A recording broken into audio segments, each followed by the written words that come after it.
evening, everyone, and welcome to Hollywood Headliners. Will someone call 911? I cut my lip.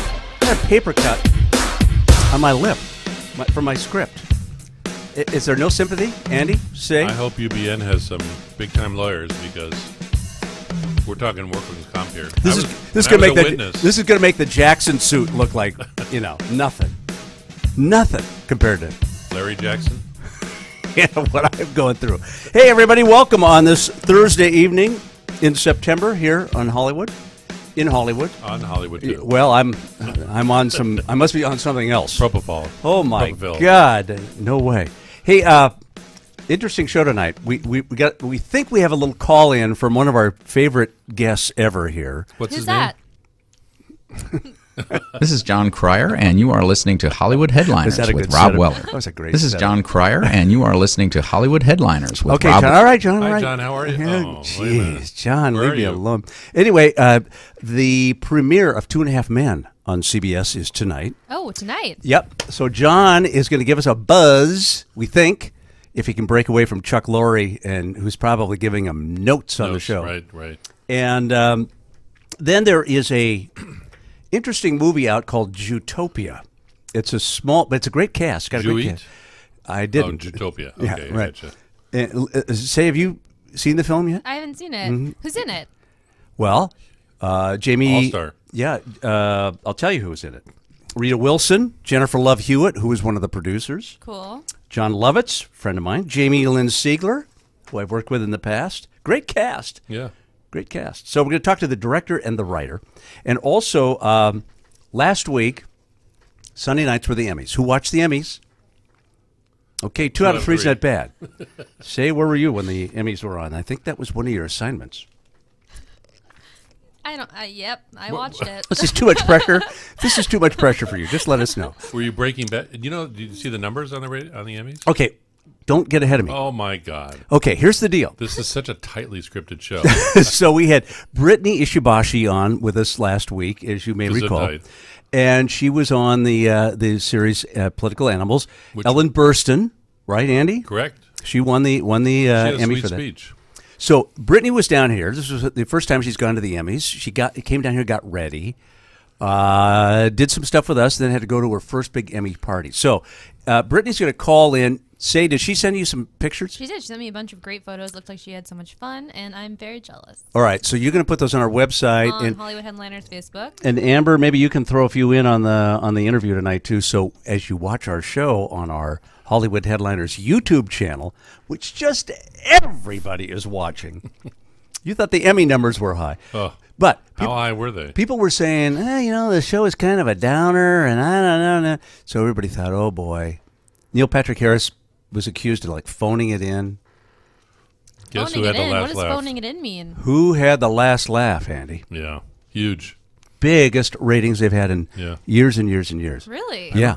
I don't have the numbers offhand, but it was something like 33% Higher than the year before. Yeah. Whoa. Yeah. But do you think it was all the controversy that made people want to Nope. tune in? It was just. Nope, I don't think people were that tuned into the controversy. We talked to Ken Ehrlich, the executive producer, about the controversy, which was the in memoriam stuff, and he was just sort of saying, "Hey, that's the producer's prerogative. I get to do what I want." It was kind of a downer. I don't think it was a great idea, to be honest with you.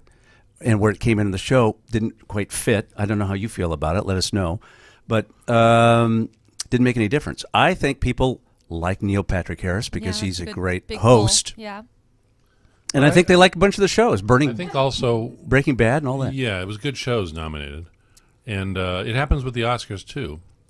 When there's movies that are popular, big budget, big box office, successful movies. The tentpole movie. The public tends Excuse to me just come a in. second. I have to have a sip of my coffee from... Dee-dee-dee-dee.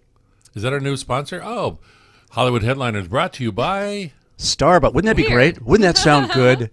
Wouldn't that sound good? Well, they get the coffee, but what about the sandwiches from Togo's? Wait a minute. Let's see if I can... I don't know if I have a close-up Oh, of that. wait a minute. No, that's the wrong camera. Where's I don't know. Maybe your camera. The sandwiches from Togo's and the drinks. What about that one girl from Icy delicious. From what's the show about the doctor? And she had the shortest acceptance speech. That was great. She was that That was yeah, the first. She was the first winner. Yeah. Supporting actress in drama It was, series. Maybe. Nurse Jackie. Nurse Jackie, Yeah. right. Yeah. And her character, by the way, is brilliant. I don't know if you watched love her the as an show's actress brilliant. and love She the came show. up and said, thanks, I've got to go. Yeah, gotta go. Got to go. It's perfect. Best Emmy speech, best acceptance award speech ever, I think. Yeah.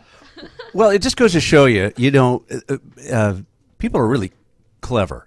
But when you get the Emmy, when you win the Emmy, I know firsthand because... As do I. Yeah, I won one once, and The 5 times that I won. when they say your name, you think, oh, my God, that was my name.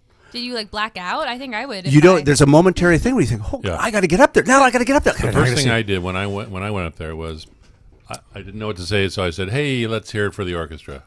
How about that band? And then things got a lot clearer. Yeah, there's all these faces and there's famous people and they're looking at you and all that. So there's a lot, and the fact that she would have the guts to do that thing really quick, and then to me the best one though was the Veep acceptance with Julia Louis-Dreyfus and her guy.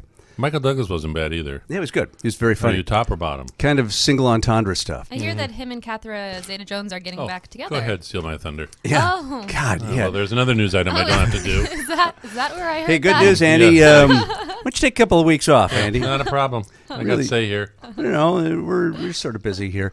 We're hoping that we're going to hear from That's what I'm hoping. from Jon Cryer. If you wouldn't mind, maybe To fill the time, I can just read some of Andy's stories. Well, what do you have Well to? You got any good stories this week? Say.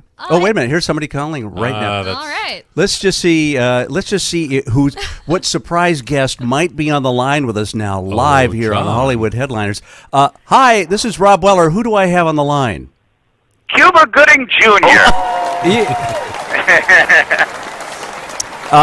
John. Yes? It's so good to have you back. You are the highest rated guest we've had so far on Hollywood Headliners. Well, gosh, it's not Cuba Gooding Jr.? No, it isn't. In fact, Oh, okay. well, we haven't. Close second, though. We haven't been able to book him. Okay. It's a little tough. Hey, you're on the set right now. Yes. And the show is premiering Thursday night tonight. How about that? This is exciting. Very exciting, very exciting. Season 11, my which God. is craziness. But we're having a blast once again. We've shot 4. We're in the middle of number 5 right now. And it's more fun than human beings should be allowed to have. Yeah, I know. That's what you keep telling us, and Yes. and we're glad to see someone in the world is happy. Yes. Here's the thing: I've been This is seeing. the locus of happiness, right? We have been seeing like crazy the promos, and we see. Wait a minute, I'm going to put your picture up there on the screen. There you are. And Amber Tamlin is there in the promos. What can you tell us so far, just to kind of get us a super goosed for tonight? Well, Amber plays my brother Charlie's long lost daughter. And well, of course, she wasn't actually lost. It's not a real show, John. It's casting. It's yes, but she's new to us, and it's fun because she brings a new energy to the show, and she's got a great quirky sense of humor, and when they decided that they wanted to add a character, it was really they went a bunch of different ways. And when Amber finally came in, it was one of those eureka moments with that's the way we need to go. Wow. So it was pretty lovely to watch that happen. All right, now just give us a little hint about your character, Alan Harper. How is he dealing with his new niece? Well, he because he's he's her uncle, and he feels that he should be somewhat paternal toward her. Yeah. He's going to try to give her advice, but of course, the last guy in the world you want advice from is your Alan uncle. Harper. Yeah. So there's that, but interestingly, immediately she makes herself quite at home in this situation, and it's pretty clear who has the power in the relationship right away. It looks like it's going to be a blast. Do you feel the vibes are good? I mean, you've had the summer off. I saw you down there at the wash fishing every day. Yes, in my little holy patched jeans with my little straw hat. It was very patching cute. Hogs. Yes. The vibe is great now. It's interesting because right now Chuck Lorre has 4 shows in high production. He's got Big Bang Theory, Mike and Molly, Mom, which just had its premiere on Monday, right, and 2.5 Men. So it's what's great about it is it feels like what it must have felt like when Norman Lear was had so many shows on the air, and so being a part of that and watching how the whole machine works has been fascinating to me. It's got to be crazy. We've all taken say, and Andy and I have all taken assignments. We're all trying to watch new shows because we're going to do a new show report. So my job was to watch Mom. So I've met Anna Faris. In fact, I know her dad really well. He and I have done some work up at the University of Washington. So I knew her when she was just getting started, and I was thrilled to watch Anna. In the first scene, she plays a waitress. She comes out of the back of the kitchen, and she goes up to her first customer to take an order, and she's not in a very good mood. And who is her first customer? Why, it's none other than Jon Cryer and his lovely wife, Lisa. Yeah, woo-hoo, yay! So, yes, Chuck had asked me, I bet. kind of out of the blue. I was actually headed out of town, and I got a call, and he said, "Hey, would you do?" And I was like, "Honey, turn the car around."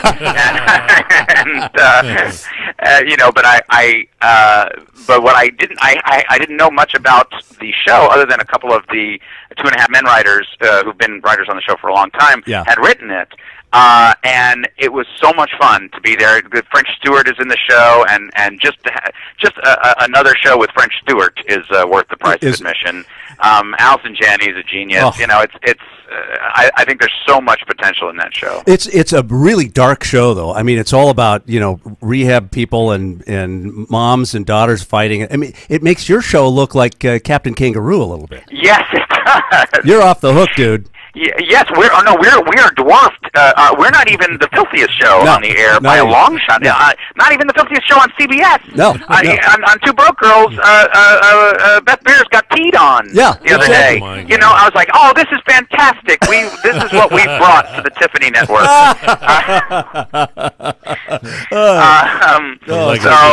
But the great thing about that is that every time they give us trouble at Standards and Practices, we get to say somebody was peeing on Beth Bears. Yeah, right. Come on. Don't look at us. Look at that. Don't look at us. Go cross the lot. Don't bother me. I'm having my nails done. Exactly. Yeah. Exactly. Well, it was great seeing you and Lisa on the show. We got a huge laugh out of it in our house, and the audience loved it too. And by the way, yes, actually, we were just going for you. Yeah, we were thank just saying, who's Weller's going to get a huge kick out of this. I know it. Thank you. And that means a lot to me. And I'll put that down on the Christmas list for this year. Yeah. John, we're really excited. The new season kicks off tonight on CBS. 2.5 Men going into its 11th season. Jon Cryer, who is our favorite guest here on Hollywood Headliners, actually our second favorite. His wife is our first favorite. True that. Yeah. True that. She's a total babe, and we're so thrilled that things are going well again this year. We want everybody to tune in, but they will anyway. I was just looking at the syndicated numbers, by the way, this morning. You're still in the top 2 and the top 5 in syndication. So for the 7,000 episodes of 2.5 Men that are out there, you're on 24/7, dude. Yeah, yes.